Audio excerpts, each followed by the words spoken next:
comes down to computers communicating. The information superhighway can be a confusing mix of on-ramps and off-ramps.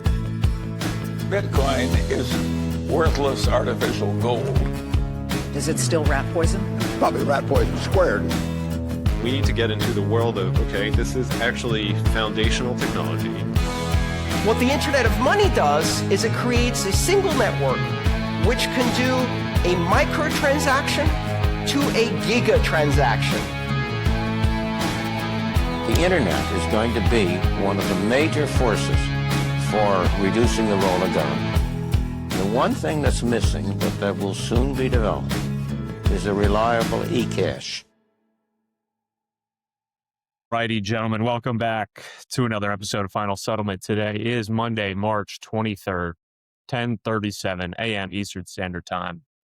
Wild week, wild weekend, wild morning. Markets whipsawing back and forth on some Trump comments, Iran rebuttals, and then Trump re-rebuttals. No idea really what's going on. Hard to believe anything you hear out of either this administration or any other. But markets are reacting nevertheless. Gentlemen, how are we doing? Pretty good, but a little disorienting between, running businesses, the AI fever pitch, and then geopolitics kind of just shifting every hour. Feels like something new's being released. We're not at war. We are at war. We're opening up oil. We're not opening up oil. There's not enough fertilizer. There is enough fertilizer. It's pretty wild time to be alive right now. Seems very distracting difficult. on purpose. Yeah, exactly. To really figure out what's going on in the world today.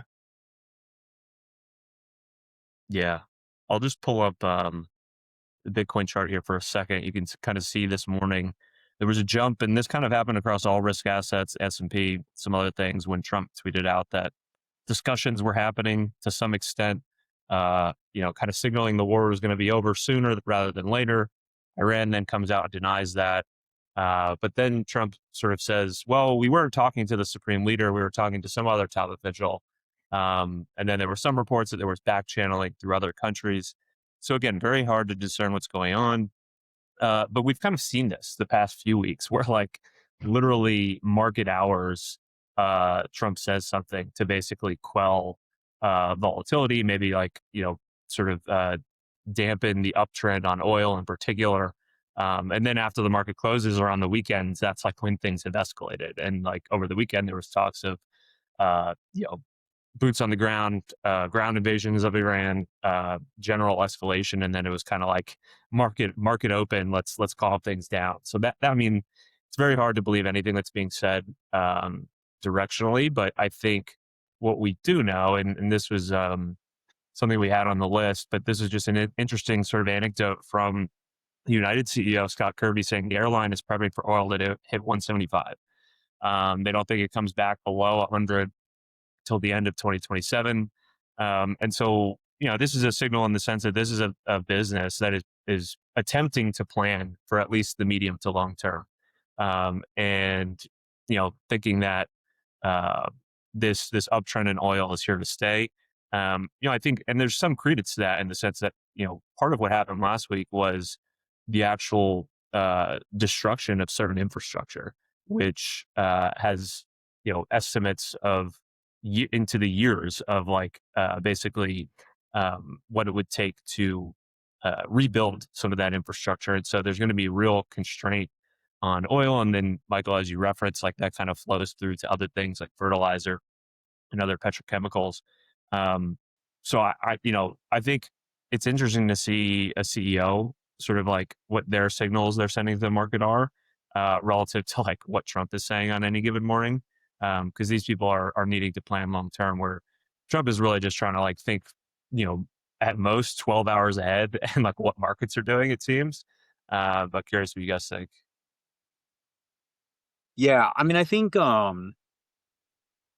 this is obviously the most important topic happening right now as it relates to business inflation. I think there's a couple key things in that, a CEO coming out, obviously having jet fuel being a big input into the operations. But this kind of, to your point, transpires across all industries. When you think about inflation, petroleum, byproducts, food, fertilizer. And so you just end up in this world already rocky with inflation and even harder to build a business. How do you think about risk? How do you think about capital outlays? I think one of the big things that's somewhat discussed is like ultimately the end of the dollar system as we know it, right? We knew there was rumblings post '08, Russian sanctions, but really when you think about petrodollar and then ultimately to be able to cross the strait, they're settling in yuan. This was a lot of that discussion that's been happening from multipolar world, BRICS countries. I mean, this is just laying this like ground. And I think it's just important from a business perspective, a lot of just reducing counterparty risk. And what I mean by counterparty risk is just like thinking about production of the things you need. It's the same thing as an individual.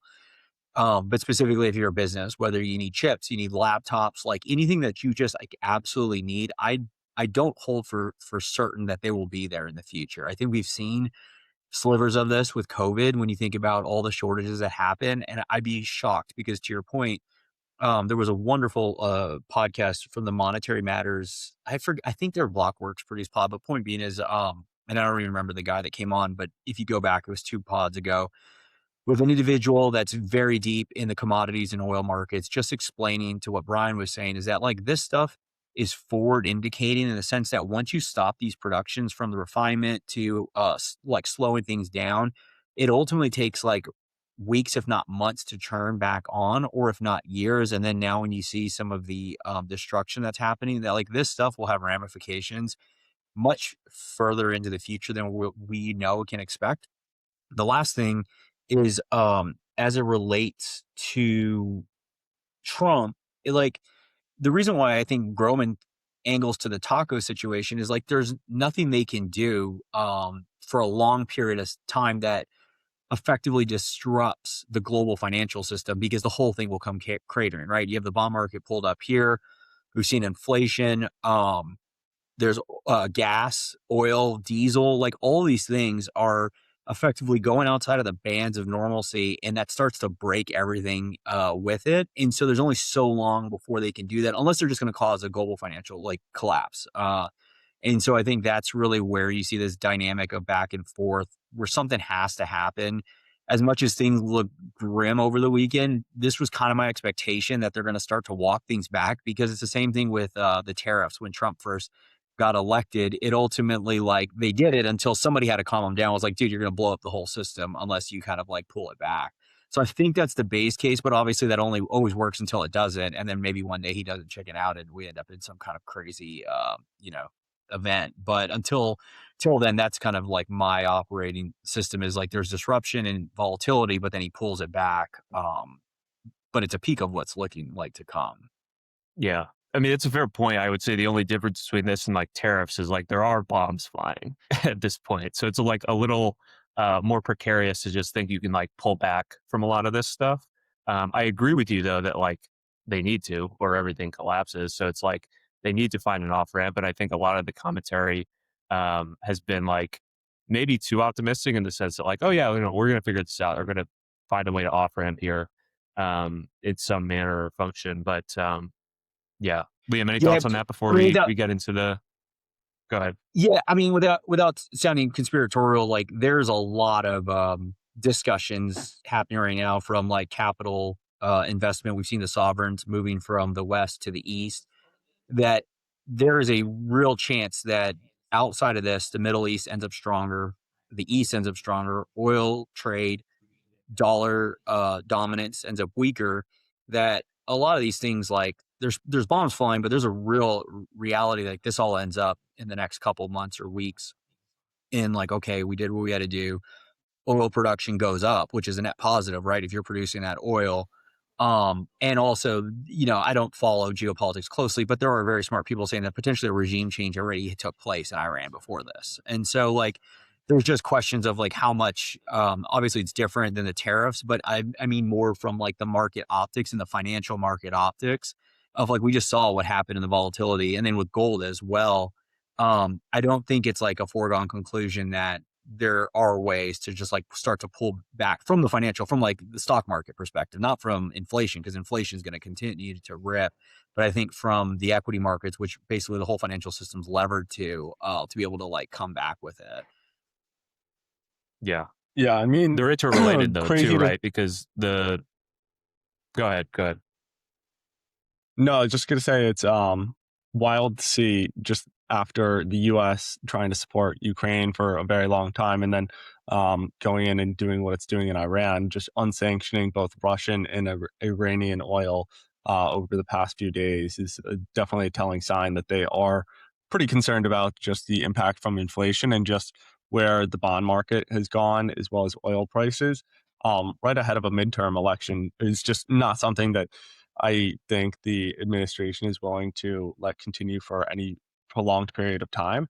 And then, in addition to that, it's interesting to see the United CEO really try to plan for $175 oil. I think that they were the one that was actually prepared for COVID or getting ahead of all of the other airlines and understood that this could be prolapsed or prolonged disruption to everything. And so I think that they're just similar to everything out there. There are folks who are planning for how the world is going to continue to change over the next few years and months, both related to this, what's going on the ground this week, as well as just how the world in general is shifting away from the existing power structures and the fact that the U.S. is allowing bombs to fly into UAE and some other countries that are it typically has been able to protect in the past, is just a telling situation of how the global world order and defense is changing pretty significantly over time, which has implications for cross national corporations and where they really want to store their capital in terms of dollars versus other assets out there too. Yeah, agree with all that. The only other thing I was going to say was that, interestingly, sort of the bond market is now effectively pricing in one interest rate hike for 2026, which I think tells you all you need to know about inflation expectations and sort of where market participants think that, even if we do sort of find an off-ramp for this war, like there's going to be lasting implications around the cost of goods and services and sort of knock-on effects of a lot of what's already happened, even if we were to sort of neatly tie this up somehow in the next few weeks or months. But we're going to move on. We have a big list of topics to get into. Mike, I'm going to kick it to you to talk about this news from last week around the CFTC joining the SEC to clarify the application of federal securities laws to crypto assets. What does this mean and why is it relevant? Yeah, I mean, I think there's really a mosaic of things that are going on in this segment. There's obviously this that's been up for grabs forever when it comes to clarity on what is a security and then what is a commodity.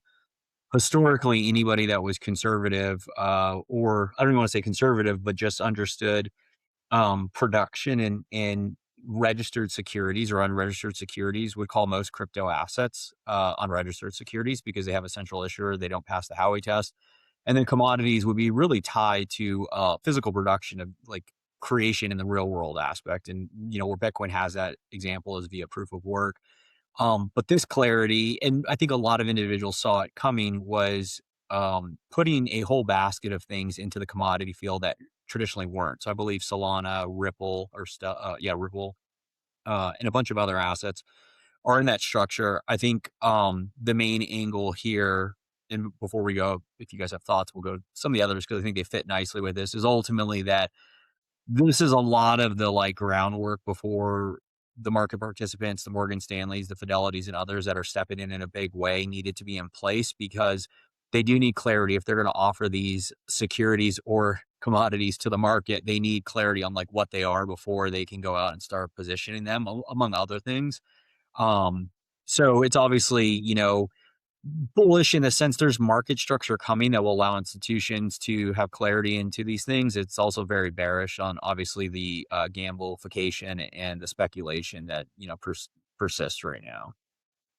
Yeah, I'm fortunate in the sense that I think these things are securities and they're going to basically bend the rules to allow a lot of this stuff to proliferate, which was probably always going to be the case. But the bigger takeaway or tell to me is effectively, I put a higher likelihood that we get the Clarity Act passed sooner rather than later. If the CFTC and SEC are going to kind of sing kumbaya here and like say we need to get something done and have this almost joint responsibility in terms of agreeing on what market structure could or should look like that tells me we're closer to getting something passed than not. And then this is another like we wanted to share Elliot Terrett saying that effectively characterizing some progress in terms of specifically the Clarity Act talks and what's going on there. So remains to be seen. I mean, we've kind of been going back and forth on this for a while now, it seems. But yeah, anything else on this, Mike?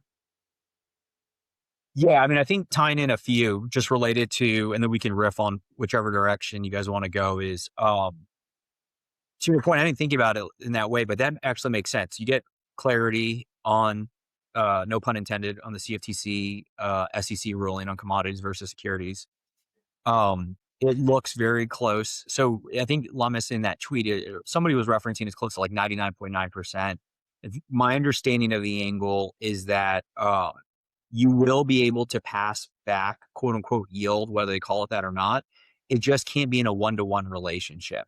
So what that means is, let's say you're a Coinbase Prime or whatever, one client, you get exposure maybe based on your tier on the amount of yield you get back.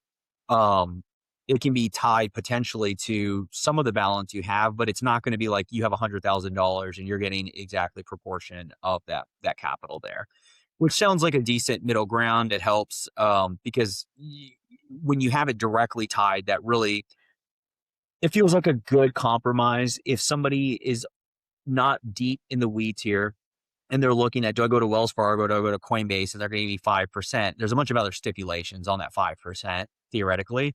So that at least gets them to not apples to apples. So that feels very positive from the Clarity Act.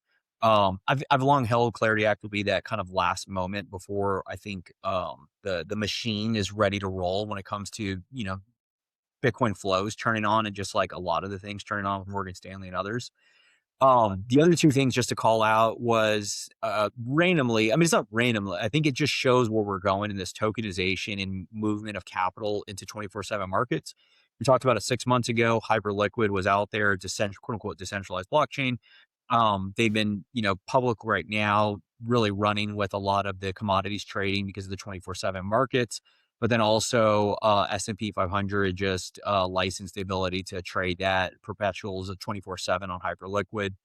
And then the only other thing is around the SEC approving NASDAQ to be listed on tokenized securities. Well, why that's probably the most interesting is because it's treating those stocks like fungible tokens, effectively have the same QSIP, so they're recognized across the spectrums versus being like on the outside periphery.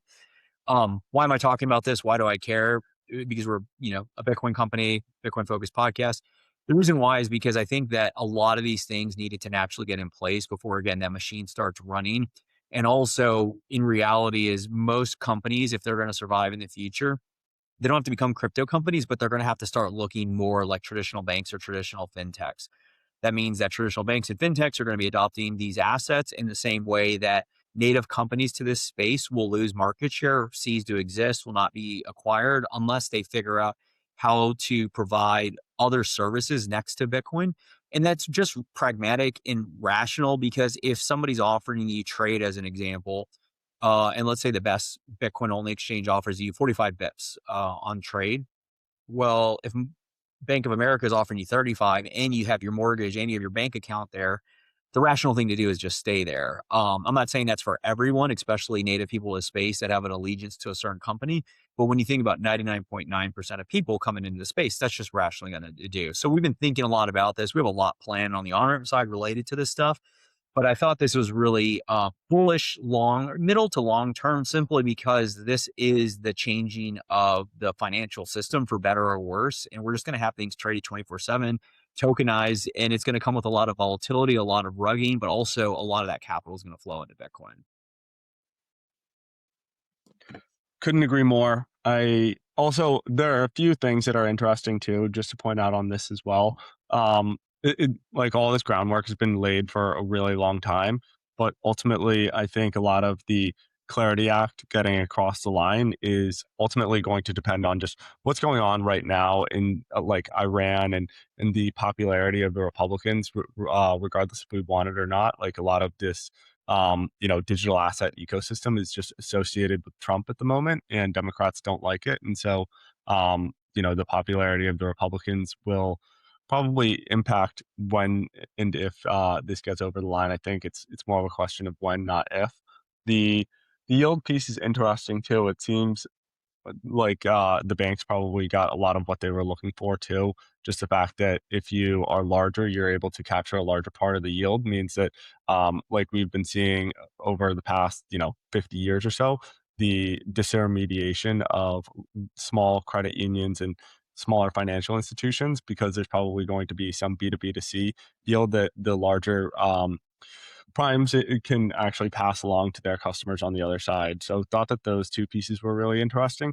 But in the end, yeah, I mean, in order to have Citi, Bank of America, or Morgan Stanley, all those folks really start to offer strong products to their clients, they want it to be regulated. And we'll touch on some of this later too. But essentially, everybody right now is just in a CYA game as it relates to digital assets, because it's such a nascent industry and there's been so many bad actors in the space to date. So it really just does need to have some of these regulations before there's just a flood of more capital coming into the space is kind of a catalyst.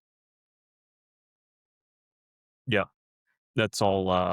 Agree with all that. I think what stuck out to me around the S&P hyperliquid story was there was a stat I saw last week that, and you sort of alluded to this, Mike, but like on hyperliquid, like the majority of volume is now actually more traditional assets, as opposed to like what that platform started as was a way to trade perpetuals on crypto tokens. So like whether it was Solana or Ethereum or other things. And now it's like it's oil and copper and like commodities that amass the majority of trading volume. And so I think this is just another step in that direction of sort of like, maybe it was always going to play out like this, but these digital asset blockchain rails are really being, more and more used for traditional financial activities as opposed to like the crypto native token stuff, which is interesting in the context of what we just talked about around like the clarity and the market structure and people wanting to know if these things are securities or not. It's like, well, are people even trading that stuff anymore? It kind of seems like not. They're just using these rails for tokenizing the world or whatnot. But we had a few other links we want to get to around stablecoins in particular. This is Big Mike's stablecoin roundup. I'll go to the Stripe headline first, Michael. What's going on with this? The machine payments protocol that Stripe is talking about. If the Bitcoin price doubled tomorrow, would you feel good about how it's being secured right now? Most people have not really pressure tested that, and I get it. I have talked to people who have self-custodied for over a decade and others who've stayed on exchanges because they could never get comfortable managing their own keys. Both camps have real concerns. That is why we built Onramp, multi-institution custody, so no single company can lose it, move it, or use it. Lloyd's of London insurance, inheritance planning built in, and a team that can walk you through the entire setup. Get started in 15 minutes. Book a free consultation at onrampbitcoin.com.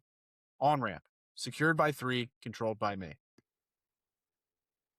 Yeah, so I mean, this past week, Tempo obviously been in the news with Stripe. I mean, Stripe, when you think about it, their foresight and scale has been pretty incredible. I think they just raised at $150 billion valuation. They did the Bridge acquisition, which in TradFi FinTech might be one of the if they can execute on this and the market's going where we think it is, one of the greatest M&A acquisitions for a company that Bridge was only a few years old at $1 billion. But the idea is, so Tempo had raised $500 million at I think a $5 billion valuation close to a year ago. The idea was to really build a protocol for really just stable coins, fast movement. It's my understanding that other like cryptocurrencies can be settled on there, but they're incentivized not to via the fee structure.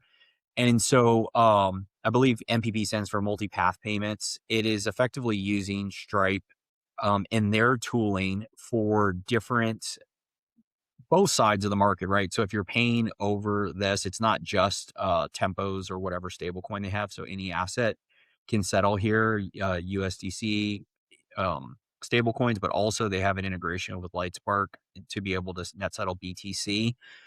But the core idea is that you can inject this via into like HTTP pages, anything that you would be natively on the internet. There's subtle differences between what you hear about in like X402, which is what Coinbase's protocol for injecting, value into HTTP, and then L402, which is like Lightning's implementation. The net of it is that if you're using Stripe and MPP, you're effectively using their tooling. So when you go and set up a Stripe account, you have your own business onboarding, you have your own processing around it.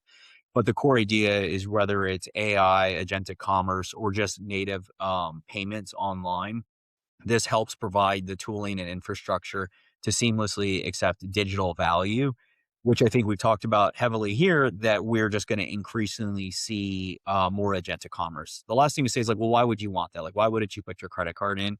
There will always still, for a long time, in the same way I think of like the example here is like early internet days, very few people would even put their card online because they were worried about phishing, social engineering, all the things associated with when the internet first came about. Similar here is there's going to be better tooling and better permissioning. But when you think about, forget about like AI hitting APIs and having the right permission set to go, and it's less of a clunky experience than having to authenticate with a different platform, put in credentials to get the API, load up your credit card. I think about more seamless transactions of when you're, this is a funny example, but it's still worthwhile, of like in your home, as you start to get more digitized, think about your refrigerator as an example.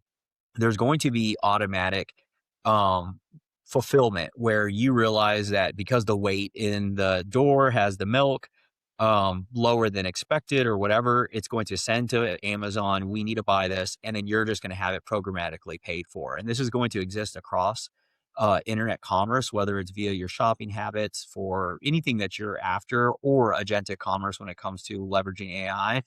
And so they're prepared for this. They're looking at it, and there's a real opportunity for them.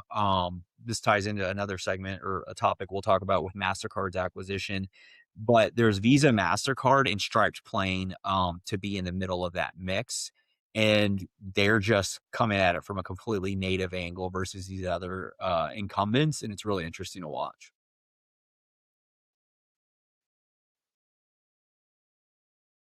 Yeah. You mentioned the MasterCard BVNK deal. This was fascinating in the sense that, this was talked about last year in the context of Coinbase potentially doing a deal for BVNK that sort of fell through.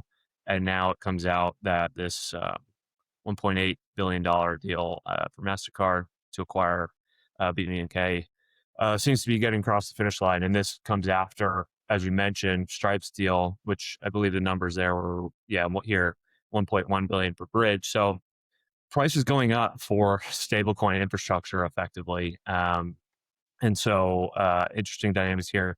Maybe Liam, I'll kick it to you. Any thoughts on this deal? This was announced last week. Pretty large news. Yeah, I mean, it's massive. It's despite the bear market in digital assets as a whole, stablecoins are definitely in a bull market right now. Just the amount of tooling that's coming out across the Stripe Bridge side and the amount of demand that's coming for stablecoin orchestration platforms, I think that this will continue to increase. I'm really surprised to see the fact that the Coinbase acquisition fell through and they got a deal done with MasterCard, because I think MasterCard obviously wants to be in the space. I think they were trying to go for the acquisition of Zero Hash a few months ago, but that ended up falling through.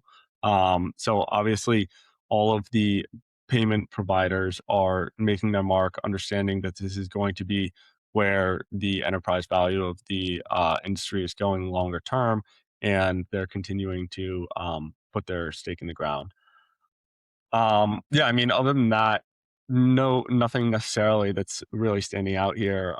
Not surprised that this deal ended up getting done, just because there's really so much demand for infrastructure, but there's really just like a massive mismatch between the amount of legitimate companies in the space and the amount of acquirers as this legislation starts to turn. Yeah, one thing that's really interesting, this is a statement to be a little hyperbolic, but I believe it to be directionally true, is they're not even acquiring them for their technology or their clients. They're acquiring them for their team. Now obviously they have technology and they have clients and they have revenue. But to Liam's point, there's really two big bottlenecks. Like when you think about how we started the segment, maybe that's the key meta to explaining that is the land is shifting beneath us. We talk about all the time on the AI side, but similarly in the way money moves and the value that will be delivered to these fintechs and incumbents. And there's only so much infrastructure to buy. That's one part. But even more importantly, in my mind, there's only so many brains that are building at scale in this space and have a lens into the future. And so when you look at like what Bridge and their revenue and where they were at, probably pales in comparison to the value that they got Stripe by buying that brand, but getting that team that understands the space. And Stripe probably already had some of that internally, right? Because they are, probably what is it, 15-year-old firm or whatever. So they're native to just like very different profile than a MasterCard and Visa. So they were looking at this, but they still needed people that had operated in this world to go acquire them to build this new future. And so that MasterCard angle, to Liam's point, they were looking at Zero Hash, another native firm that fell apart, and they knew they had to make a play here if they're going to be relevant. And this is something that I talk to a lot of banks about when we're talking about potential partnerships is like, it's more of in a partnership. It's really an alliance because there's bi-directional support. Like when a bank, especially a regional bank, turns these assets on, they really have two choices. They can go do the PNC route and go sign up with Coinbase. And then they effectively are like, in my view, and I've talked to them about this, it's almost like sealing their fate because there will get disintermediated on a long enough time horizon in the same way most banks have been disintermediated because there's 4 large banks in the US that control and hold most of the assets, that if you're just going to give Coinbase that flow and you're going to operate there, you're effectively just kind of like signing, in my view, again, a death wish in that like you won't be around for the future because now you have no you have the client relationship in some ways, but then the asset, the underlying is just getting pushed off to a third party provider. And so when we talk with banks, it's very similar in that lens of there's a bi-directional relationship of they have the licensing, they have the reputations, they have the brand. But on the same side, if they're going to turn on Bitcoin custody, lending stablecoins, they need the support and leverage and understanding where the market is going. Anybody listening here, I would imagine, has a bent towards BTC winning out long-term over other assets. We look at Bitcoin in that same way along with stablecoins. There's still very few people on the planet Earth that are going to talk to these large institutions with that lens. And so our goal and our job is to find those firms because we think with those firms building with that focus are going to outcompete others that are going to get caught chasing the shiny objects. And so I think that's just an important part of the BVNK acquisition is MasterCard really needs somebody that's looking at the world through their lens to help them build that future.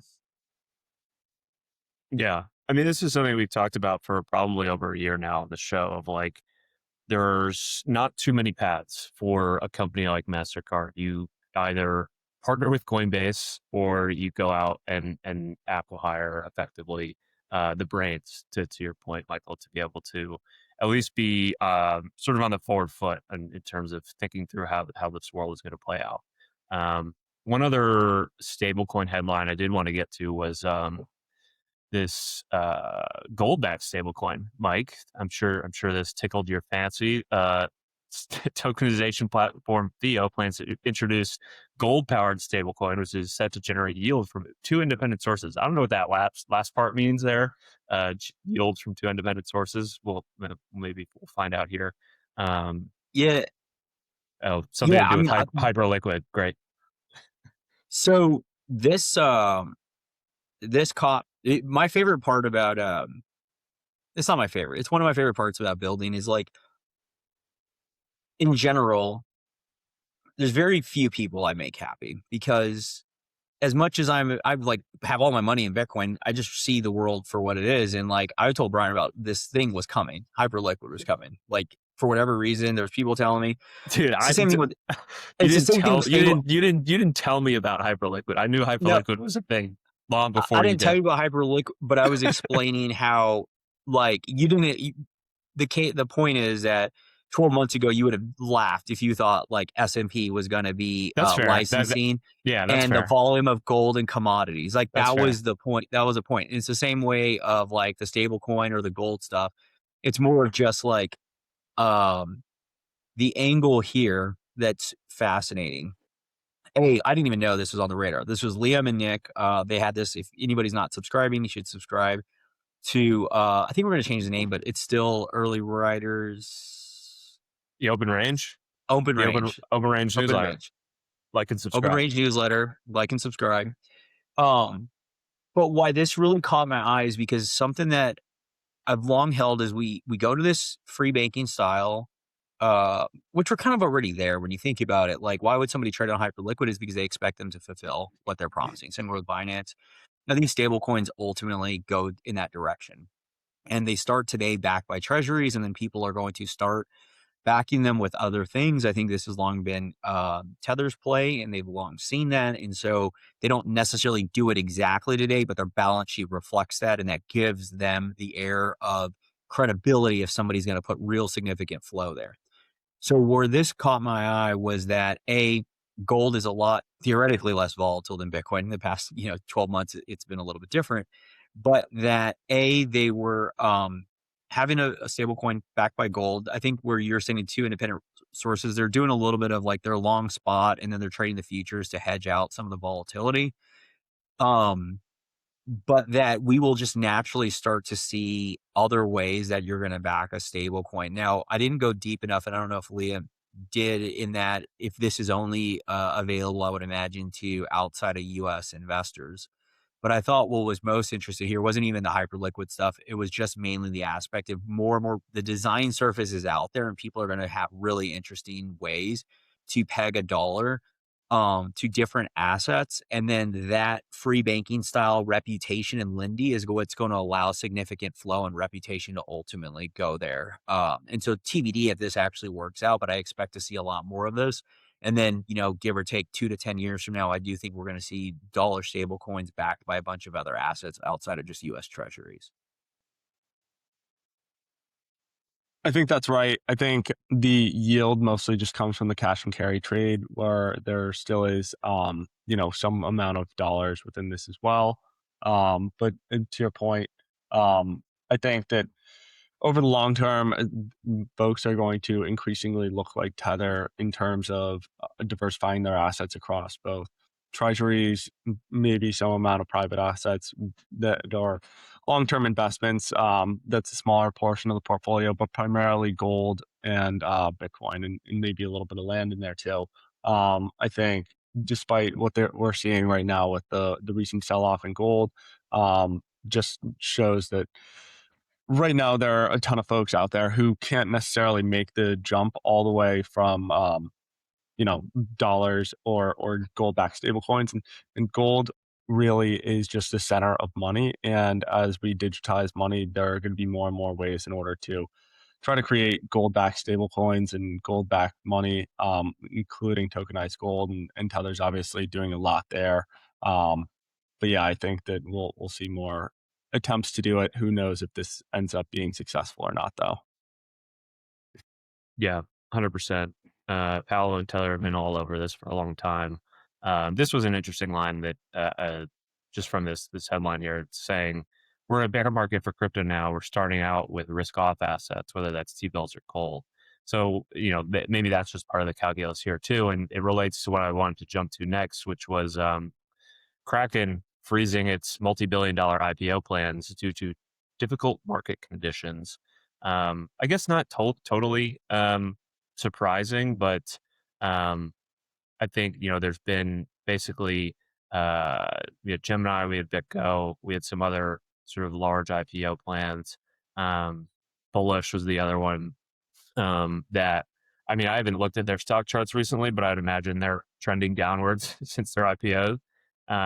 So I think this is just sort of some cautionary footing from Kraken, who as recently as 4 months ago said it was planning to go public, and so now is sort of shelving those plans. So maybe later this year it happens. But any thoughts on this one, guys? I mean, the biggest one is I do think there's the market conditions, but I do think there's just internal dynamics that aren't discussed here. Specifically, their CFO. I don't know if he got ousted or left about 30 to 60 days ago. And so Kraken is like a darling in the crypto sense. They've been around for a while, but they're also just an interesting organization that, I'd be very interested to see what their financials look like. We know what Gemini's look like. Gemini had 30% of a headcount reduction the past like week or two.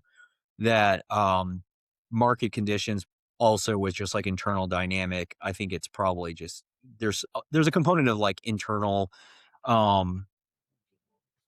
don't know what the right word is, but like I don't know if they have their shit together as well. If you lose your CFO in the middle of trying to go public, that is not generally a good sign. Not a great sign, yeah. Yeah, that's definitely something that is just going to be a red flag that makes a lot of institutional investors not touch the company. But Kraken is one of those companies out there that actually does publish their financials. I just put it in the chat here. They're adjusted. I mean, it sounds like these are audited. I forget where exactly they are audited from, but it seems like in 2025 they made 2.2 billion in revenue, almost over 500 million in adjusted EBITDA. So they are one of the companies who's been around for a longer period of time and has been profitable. And they did raise, I think it was $40 billion or at a $40 billion valuation with participation from Citadel and some other folks ahead of this too. So I think there honestly may be more to deal with just internal, and I wouldn't be surprised if there is also a little bit of rumblings that they can hear about what's going on with potential legislation or other internal dynamics out there that we aren't just privy to. But yeah, they are one who, at least based on what they've provided with their financials, is profitable, unlike the BitGo or BitGo is profitable, but Gemini is getting crushed. I think they're down 80% since listing, and BitGo just is down a bit because the bull market has kind of turned since the listing of those two stocks. So not to put you on the spot, but I'm genuinely curious if you know, like their revenue profile versus a BitGo, and specifically at valuation, because that's significantly, obviously it's private markets, but if they were raising at a 40 billion, BitGo went, IPO'd at a few $1 billion. I think they're valued probably now, I haven't looked, but recently with the drawdown at $1.5 billion.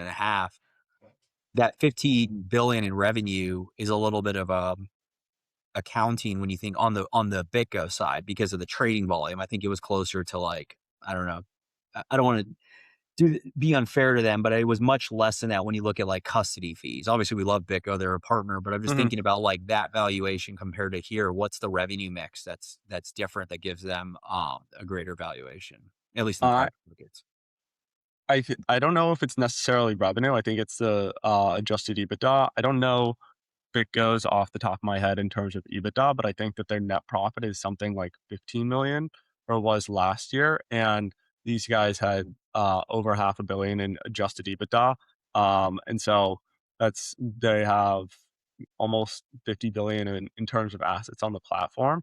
I think they've just been around longer. They've been a little bit more customer facing, and that's kind of why the companies out there have been valuing Kraken at a little bit higher than a folks like BitGo.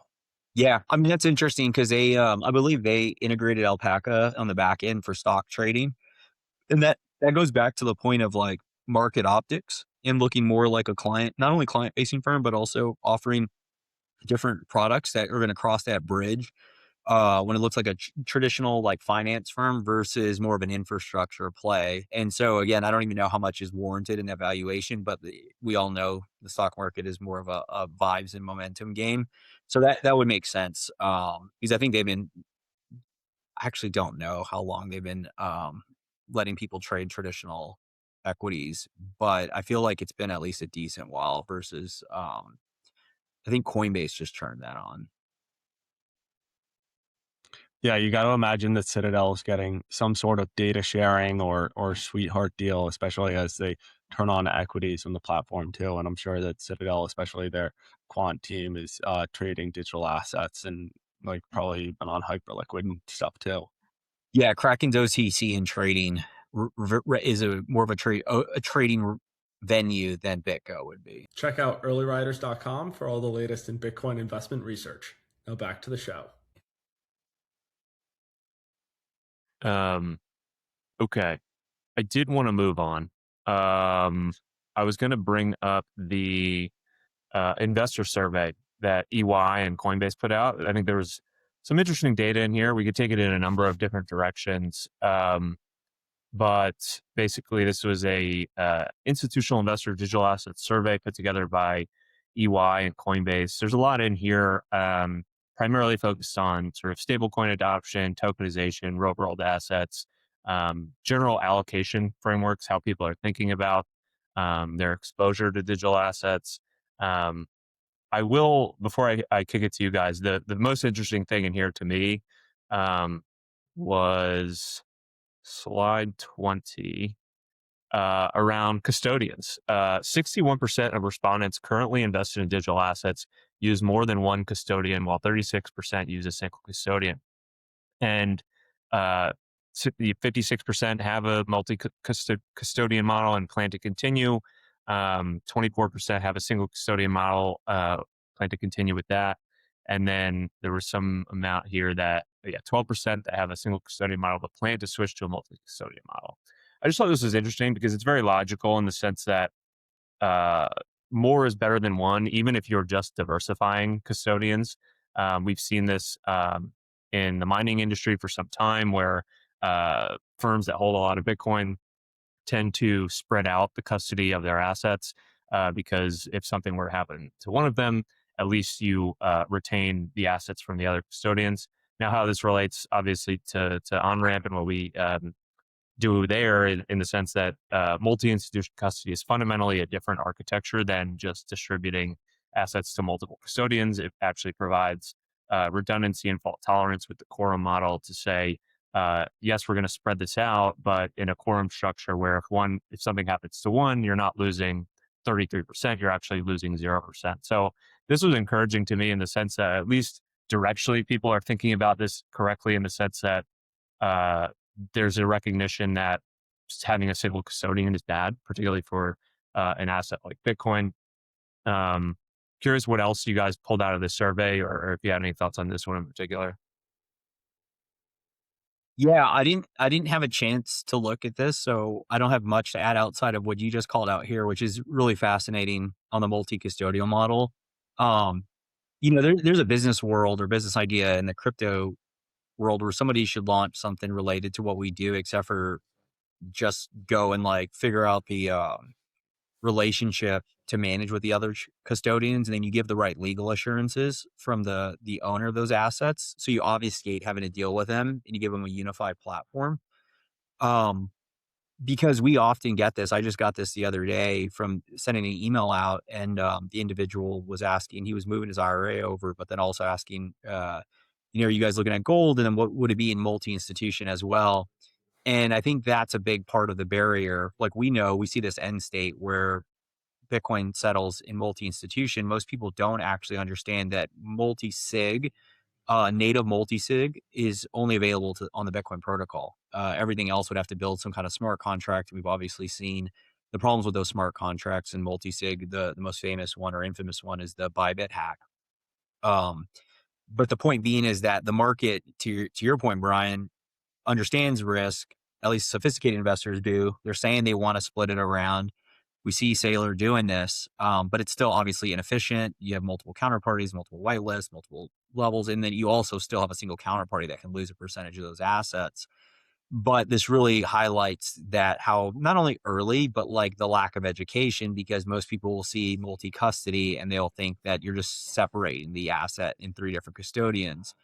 But it made me think it's not a bad idea if we decide to, bring gold to the platform, that you could offer to be able to split that gold, the physical gold in that, Yeah. deal. So it's at least some level of diversification. Um, but yeah, it's fascinating to see that people are asking about that. Yeah, the other aspect that I thought was interesting too is page 3, Brian. It's just the fact that I mean, you can't necessarily blame everybody because they only have limited amount of time to think about digital assets and Bitcoin in general. But it sounds like 2/3 report looking to get their first exposure to digital assets through ETFs, and 81% prefer spot exposure through a registered vehicle.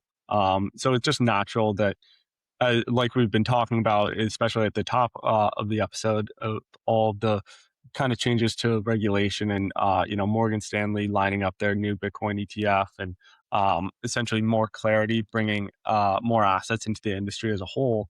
A lot of these folks don't necessarily have the time or bandwidth, especially if they are not necessarily the largest platforms in the world, to really do detailed due diligence on every single custodian and platform that they're working with. And so they by having registered exposure via ETFs and other products like that, that's just going to be the natural on ramp to folks who are looking to get exposure for the first time in the space, and then they'll continue to do more and more due diligence on that front. So yeah, I mean, I think that we're still in the very earliest stages of where the digital asset and Bitcoin space is going, and we've just really barely started to scratch the surface. Yeah, the only other thing I'll say is I obviously did a control F for the word Bitcoin throughout this report. And unsurprisingly, it's mentioned twice and it's on this slide, which the framework is effectively like, what are you holding outside of Bitcoin and ETH? And so you can see here, like, still, the vast majority of these institutional allocators are holding either Bitcoin or Ethereum, and sort of, half are sort of venturing outside of Bitcoin or Ethereum. But just, again, unsurprising, this is Coinbase. This is, likely to be more focused on stable coins, tokenization, things outside of Bitcoin. Do we want to move on to AI corner, robotics corner? Michael, you brought a lot of links. Tell me where to start. Yeah, I can. One thing just to fill here, and we'll talk more about it. There's a lot we can probably write about. Is ultimately, it's hard. The industry building here, because when you think about it, we just had the conversation on Kraken and trading and their valuation compared to infrastructure and custody, which is a lot more prudent, pragmatic. And you think about Coinbase, like the markets reward high velocity gambling. It's just the state of where things are. And so that's an opportunity. But on the other side of it, because there's still a stigma from different angles, whether it's individuals looking at Bitcoin of like, well, what is that? It's speculative, to there's not a lot of things to do with Bitcoin in these markets outside of like buy and hold. And so you end up in these weird parts across the board. And that's why I long been talking about this and think about it from our business building and also investing. If you want to have the underlying thesis of Bitcoin is the best money, treating it in the best way, but then you have to meet the market where they're at. And that's different ways. That's offering other services that aren't like, Ponzi's, but things that add value to the individuals. But then also, how do you change that messaging that bridges that gap? Because I think that's the thing that like I've naively like really just missed, is that Bitcoin still has this insane stigma when you bring it up with individuals, that there's something to building almost just building a fintech. When you talk to people, it's like, I'm building a fintech. It's powered by the best savings technology. I'm not saying that's what we do, but there's a lot there that still can be unpacked and unraveled. But it does take a level of nuance of sophistication, because you're basically coming at it from like 10 different angles, that you understood the market, not really being the most palatable. And then you have to wrap it all together. And we're still so early in Bitcoin, you haven't seen that chasm get crossed per se. And that's really where I think of our job at Onramp, and even on earlier writer side, is how do you power all of this by the best technology, the best asset on the planet Earth, but also meet the market where they're at and like Trojan horse them into it without having to hit them over the head with like, you're buying Bitcoin, it's the best money, the dollar's going to zero. Yeah, 100%. I mean, Bitcoin still seems so alien and almost radical to the average sort of layperson, particularly in the TradFi world, that it makes sense that there's been, I guess, a lot more interest and sort of follow through on whether it's stable coins or tokenization or old assets, because it's just like, it's much more easy for them to wrap their arms around that. It's like, okay, these are newer, faster, cheaper rails, but these are assets I'm familiar with. There's a reason why people would want to own these. Um, and as we've discussed, like Bitcoin is so different than all this stuff, even from just like an asset perspective, but also the network perspective, multi-sig as an example that you talked about. Um, it is just harder for people to wrap their minds around. So you're totally right. Like the companies that are able to effectively bridge those worlds, I think are going to be the most successful going forward. Yeah. But, And that's the angle of the pod why we talk about this stuff, because I know some people may end up getting turned off or wonder why we talk about crypto. But I think that what's really missing in the landscape is, and we see this in like macro, most people that follow this space really gravitate and resonate with somebody that understands Bitcoin and then looks at the world through that lens, because they're at least just coming from a fundamental understanding of not only money doesn't grow on trees, but this is the best form of money. And that gives you just a better lens to look at different sectors of the market. And this one is that the world's going to be changing. It's objectively true what you said, in the sense of like, look at how much money, forget about crypto, just has gone into stable coins. Look how much movement has happened in the traditional financial system and in the tech world. Stripe straddles that, but we've seen YouTube, we've seen Google, we've seen these other companies, Meta now doing it. So there really is an angle to come at the market with understanding Bitcoin, but then explaining where these other assets sit within them. I think it's a smaller part of the market, but it will continue to grow as smart people recognize what's the signal, what's the noise. So I put a couple of things here. I'll just riff on them, and then we related to robotics. I think the robotics stuff is really interesting for a number of reasons. One is it's obviously coming, but really because of there's another component of demographic changes, specifically in the United States.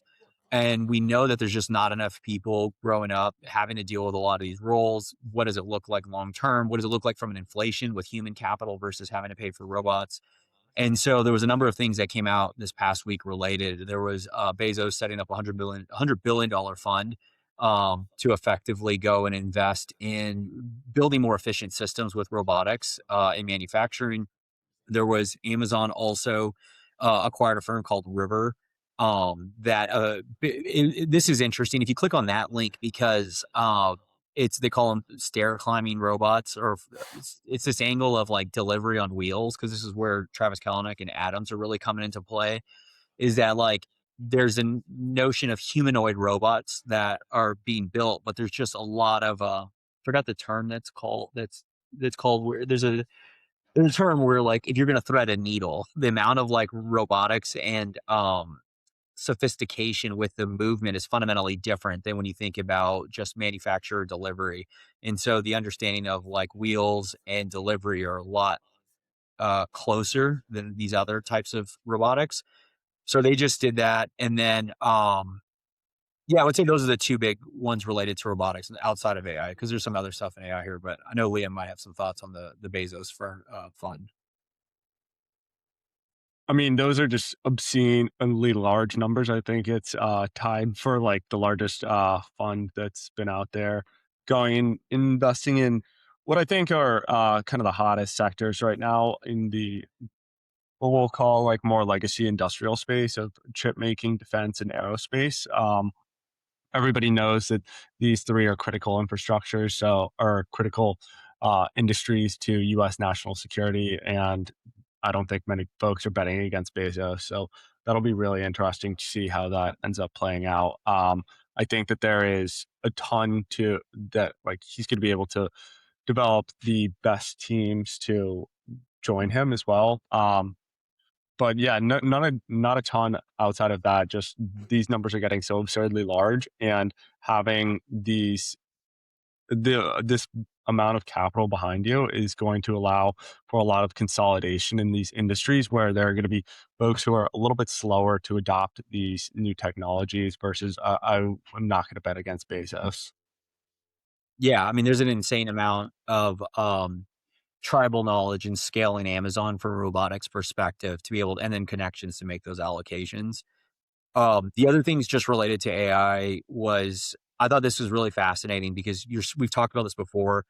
So OpenAI is in talks with TPG and Bain Capital for a $10 billion joint venture. And then Anthropic with Blackstone. And I don't know who Hellman and Friedman is, but on a similar type deal. And it's this idea that they're effectively building like PE/consulting arms because this technology is so impossible for these large firms to figure out how to leverage it, how to integrate it into their systems, that it's this like symbiotic relationship that you have these firms that are in the game of allocating capital and coordinating, accumulating capital. And then you have the other side, which is Anthropic and OpenAI needing to get these licenses and get this like enterprise change management in these organizations. I think I personally think it's an interesting race because I'll always take the bet of the net new emergent company that will be able to outcompete these firms, even in the like regulatory moat spaces like health and legal on a long enough time horizon, because I do think that people will figure out where those moats are and how do you like capture that. There'll be other capital that comes in with like net new emergent companies, but I think it's just going to be a fascinating place to see play out over the next decade on like who wins. Is it the incumbents that can partner with these guys and infuse this stuff and cut their head count? Or is it going to be net new players that just step in and, you know, outrun them because they're just leaner and they come from that bridge analogy where they're just native to the space and they know kind of where the bodies are buried because they built the old firm in the wrong way. Yeah, right. As we've been recording too, there's an article that came out that said OpenAI is luring these private equity firms with 17.5% guaranteed returns. So OpenAI is offering TPG and some of these other firms out there, according to Reuters, that they'll like pay them and offer them the ability to access the latest models ahead of everybody else. So, I mean, Anthropic has done very well as of late. I'm not necessarily saying that OpenAI is done for sure, but it's becoming a more and more complex capital structure when you think about all of their deals that are, you know, essentially paying for tokens with other firms out there and then trying to offer 17.5% guaranteed returns is starting to get into something that's, you know, the more complex in a way from a typical financing structure there are obviously a little bit more red flags that folks need to be raising. And so I don't think that you necessarily offer this if you don't have to. So it's just going to be interesting to continue to follow the different financial engineering structures ahead of these companies likely going public next year. Nothing like guaranteed 17.5% returns. No red flags there. Sounds legit. Anything else you guys wanted to hit? We're right around an hour, so that was good timing today, John. Just other two big ones are just looking at related to Cloudflare CEO referenced that human traffic by 2027. He expects agentic traffic AI to be leapfrog that bots have the ability 1,000 times over hit as many websites. And then kind of related is Walmart. It came out that they secured a patent for AI tools to adjust prices based on demand and elasticity. I think those are kind of intertwined in the sense that like from a privacy perspective, we talk about stablecoins and the growth of it, and that's going to happen. But at the same time, I mean, these are effectively private CBDCs. And so they're going to have, along with your identification, a whole slew of problems when it comes to, we see this already. If you go try to get a flight or whatever you're trying to do, you can even go to a Namecheap and, you know, you try to like put in a domain and then you'll get sniped, you know, a few weeks later by somebody else because there's all these different like ways to track on like what's being looked at, and then those prices will surge. So I just see a world where you end up with more surveillance, and it looks like it's a positive for the net consumer, but it ultimately ends up not. And that's really where Bitcoin long-term wins out, specifically on the native internet side of things.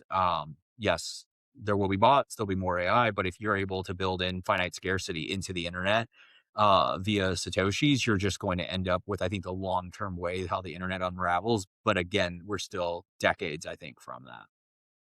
Yeah, the Walmart deal just reminds me of, like, when you hear stories of hyperinflation in other countries where they can't update the prices in the aisles fast enough. Well, now they can, because you're gonna have real time updates. So this is great for the hyperinflationary future. Good stuff, gentlemen. I got one more for you, Brian. Just look, because I'm waiting for our guys. I need them down in Texas, and I don't know. What do we got? I'm not gonna be able to Something show it. disparaging about the Northeast. No, I'm not gonna be able to show it. But the thing I wanted to pull up was, because it's honestly been shocking to me to see the amount of gravity that's come to Texas. It came out. Musk had, it was actually right across from where I used to live, the Seahome district of Austin. Came out with a new prefab that's going to be built in Austin, right? I believe it's going to be the same place, East Austin, where they have their Tesla plant. But it's a merger or a collaboration between XAI, SpaceX, and Tesla on this chip manufacturing facility. But then what I was going to pull up was tongue in cheek, was Travis Kalanick posted on social. This, anybody wants to look it up, it's on the top of his deal. It's him water skiing. Because he's just out there, like, having his time of his life, on the deal. So yeah, we're waiting for you guys. And if anybody's listening that wants to come down, this will actually be relevant. Stables. So we have it'll be Q3, Q4. We got to lock down the date. It'll be cooler to come out. We'll have more coming out on socials, but there really is something as it relates to, the MPP, agentic commerce. We got to get Ryan Gentry on, because he had something that came out this past week monitoring that. There's a huge opportunity. I've been thinking about it, just too busy, of, like, you have these tools now.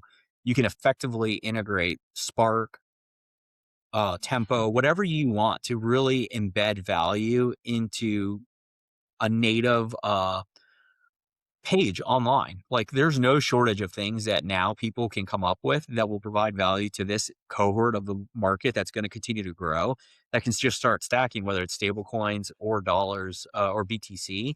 That I think now has never been a better time to be building, especially if you see AI layoffs and you're hanging out at your job. And I know who you are, because most people are there. I was there, where you work 20 to 40%, the other 60% you're playing around or pretending you're online.